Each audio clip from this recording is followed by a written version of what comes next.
SFIO ഉദ്യോഗസ്ഥൻ അരുൺ പ്രസാദ് ഒരു വിട്ടുവീഴ്ചയ്ക്കും തയ്യാറാവാതെ അന്വേഷണം കടുപ്പിച്ച ഘട്ടത്തിലാണ് വീണ ചെന്നൈയിലേക്ക് വിട്ടതെന്ന ചർച്ചകൾ ഉയർന്നു വരുന്നത്. വീണയെ ഉടൻ ചോദ്യം ചെയ്യുമെന്ന വിവരങ്ങൾ പുറത്തു വന്നതോടെ മാധ്യമങ്ങൾ സദാ ജാഗരൂകരാണ്. AKG സെന്ററിലും ക്ലിഫ് ഹൗസിലും പമ്പ ഹൗസിലുമൊക്കെ മാധ്യമങ്ങളുടെ കണ്ണ് സദാസമയം നിലയുറപ്പിച്ചു കഴിഞ്ഞു. അന്വേഷണ ഏജൻസികളെക്കാൾ വീണക്കായി വലവരിച്ചിരിക്കുന്നത് മാധ്യമങ്ങളാണ്. അതുകൊണ്ട് തന്നെ വീണ ചെന്നൈയിൽ എത്തിയെന്ന വിവരം വിശ്വസിക്കാനും വയ്യ. മനോരമയാണ് വീണ ചെന്നൈയിൽ ചോദ്യം ചെയ്യലിന് ഹാജരായി എന്ന വിവരം പുറത്തുവിട്ടത്. പക്ഷേ മറ്റു മാധ്യമങ്ങൾ ഇത് സ്ഥിരീകരിച്ചിട്ടില്ല. വാർത്തയും വന്നിട്ടില്ല. ക്ലിഫ് ഹൗസിൽ നിന്ന് വീണ പുറത്തിറങ്ങിയോ ഇല്ലയോ എന്നാണ് മാധ്യമങ്ങളെ കുഴപ്പിക്കുന്നത്. ഇതോടെ വീണ എവിടെയാണെന്നുള്ള ചോദ്യം ഉയരുകയാണ്. തിരഞ്ഞെടുപ്പ് അടുത്തിരിക്കുമ്പോൾ വീണ മുങ്ങിയാൽ അത് പാർട്ടിക്ക് ക്ഷീണമുണ്ടാക്കും. അന്വേഷണത്തിൽ കഴമ്പുണ്ടെന്ന് വരും. ജനരോക്ഷം ഇളകും. ഇതോടെ CPM 8 നിലയിൽ പൊട്ടും. അതുകൊണ്ട് തന്നെ അന്വേഷണം നേരിടുക എന്നത് മാത്രമാണ് മുന്നിലുള്ള ഏക പോംവഴി. പിന്നെ മകളെ രക്ഷിക്കാൻ പിണറായി ആരുടെയും കാലും പിടിക്കും. കേസ് ഒതുക്കി തീർക്കാനുള്ള വഴിയാണ് പിണറായി ഇപ്പോൾ നോക്കിക്കൊണ്ടിരിക്കുന്നത്.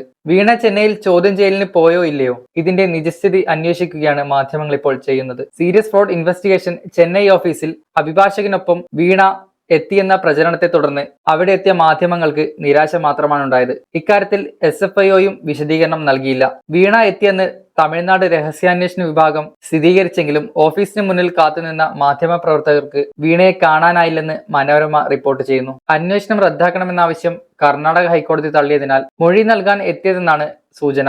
SFIOയ്ക്ക് ദക്ഷിണേന്ത്യയിൽ ചെന്നൈയിൽ മാത്രമാണ് ഓഫീസ്. വീണയുടെ കമ്പനിയായ എക്സാലോജി, കൊച്ചിയിലെ കരിമണൽ കമ്പനിയായ CMRL, സംസ്ഥാന പൊതുമേഖലാ സ്ഥാപനമായ KSIDC എന്നിവർക്കെതിരെ സീരിയസ് ഫ്രോഡ് ഇൻവെസ്റ്റിഗേഷൻ ഓഫീസ് അന്വേഷണം പുരോഗമിക്കുകയാണ്. ഈ കേസിൽ കർണാടക ഹൈക്കോടതിയിൽ നൽകിയ ഹർജി വീണയ്ക്ക് തിരിച്ചടിയായി മാറിയിരുന്നു. അന്വേഷണത്തിൽ തെറ്റിൽ നിന്നായിരുന്നു സിംഗിൾ ബെഞ്ചിന്റെ വിധി. ഇതിൽ അപ്പീൽ നൽകുമെന്ന വിലയിരുത്തലുമുണ്ട്.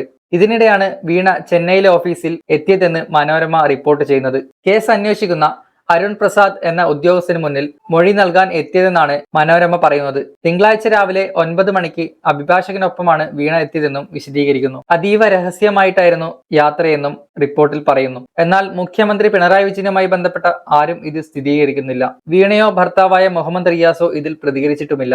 വീണ ക്ലിഫ് ഹൗസിനെ പുറത്തിറങ്ങിയിട്ടുണ്ടെങ്കിൽ അത് മാധ്യമങ്ങൾ അറിയാതെ പോകില്ല. മാത്യു കുഴൽനാടൻ ഉന്നയിച്ച ആരോപണം നിസ്സാരമെന്ന് കരുതിയ പിണറായിക്കും കൂട്ടർക്കും ഇപ്പോൾ അടിപതറിയ അവസ്ഥയാണ്. ഈ കേസ് തെളിഞ്ഞാൽ ഒരുപക്ഷെ രാജ്യം കണ്ട ഏറ്റവും വലിയ അഴിമതിയുടെ ചുരുളാണ് അഴിയാൻ പോകുന്നത്. പിണറായി വിജയനും മകളും ചേർന്ന് നടത്തിയ വലിയൊരു കുംഭകോണം പുറത്തുവരും. കേരളത്തിലെ മാധ്യമങ്ങൾ മാത്രമല്ല, ദേശീയ മാധ്യമങ്ങൾ ഉൾപ്പെടെ വീണയ്ക്ക് പിന്നാലെ കൂടിയിട്ടുണ്ട്. മുമ്പ് ഇതുപോലൊരു പ്രതിസന്ധി നേരിട്ടത് തെലങ്കാന മുഖ്യമന്ത്രിയായിരുന്ന K. ചന്ദ്രശേഖർ റാവുവിന്റെ മകൾ കവിതയാണ്. ഡൽഹിയിൽ മദ്യനയ കേസിൽ കവിതയുടെ പേരും ഉൾപ്പെട്ടിരുന്നു. അന്ന് കവിതയുടെ ഓരോ നീക്കങ്ങളും മാധ്യമങ്ങൾ ശ്രദ്ധിച്ചിരുന്നു. ഇന്നിപ്പോൾ അതിലും വലിയ നിരീക്ഷണ വലയത്തിലാണ് വീണ വിജയൻ. മകളെ രക്ഷിക്കാൻ പിണറായിയും കൂട്ടരും ഏതറ്റം വരെയും പോകുമെന്ന് ഉറപ്പാണ്. ഇതറിയാവുന്നത് കൊണ്ട് തന്നെ വമ്പൻ ഡീലുകൾ മോദി മേശപ്പുറത്ത് വെക്കുകയും ചെയ്യും. എത്ര സീറ്റ് BJP ചോദിക്കുമെന്നാണ് മലയാളി ഇപ്പോൾ ചർച്ച നടത്തുന്നത്. അങ്ങനെ BJPക്ക് വേണ്ടി വഴങ്ങേണ്ടി വന്നാൽ CPM എന്ന പാർട്ടിയോട് പിണറായി ചെയ്യുന്ന കൊടിയ വഞ്ചന തന്നെയാകും ഇത്.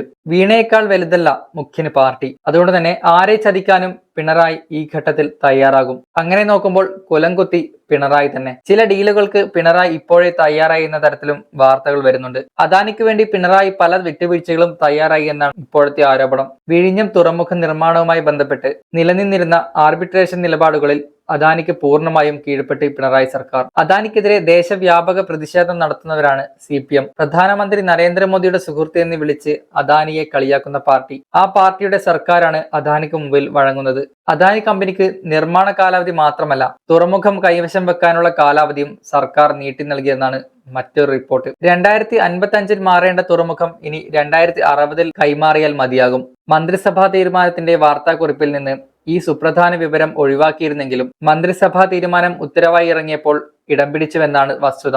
ഇതെല്ലാം പിണറായി സർക്കാരും അദാനിയും തമ്മിലുള്ള ഒത്തുതീർപ്പുകൾ ചർച്ചയാകും. ഈ വിഷയം CPM പോളിറ്റ് ബ്യൂറോയുടെ ശ്രദ്ധയിലും കൊണ്ടുവരും. 2-3 ഘട്ട നിർമ്മാണ പ്രവർത്തനത്തിന് അദാനി തുടക്കമിട്ടതിനാൽ കരാറിലെ വ്യവസ്ഥ അനുസരിച്ച് ഈ കാലാവധി വീണ്ടും 20 വർഷം കൂടി നീട്ടിവെക്കാനാകും. ഫലത്തിൽ 2050 വരെ അദാനിക്ക് തുറമുഖം കൈവശം വെക്കാം. അദാനി കമ്പനിയെ നിർമ്മാണം ഏൽപ്പിച്ചത് 2015-ലാണ്. അന്നു മുതൽ 40 വർഷത്തേക്ക് ഇവർക്ക് തുറമുഖം കൈവശം വെക്കാനാണ് കരാർ. ഈ കാലാവധി 2055 അവസാനിക്കുമെന്നിരിക്കെയാണ് 5 വർഷം കൂടി ഇപ്പോൾ ദീർഘിപ്പിച്ചു നൽകിയത്. അങ്ങനെ എല്ലാ അർത്ഥത്തിലും അദാനിക്ക് കോളടിക്കുകയാണ്. എന്തിനാണ് ഇതെല്ലാം എന്നത് ആർക്കും അറിയില്ല. ഏതായാലും മുഖ്യമന്ത്രിയുടെ മകളുടെ കേസുമായി ബന്ധപ്പെട്ട സംശയങ്ങൾ ഈ ഇളവുകളിൽ പ്രതിപക്ഷം കാണുന്നുണ്ട്.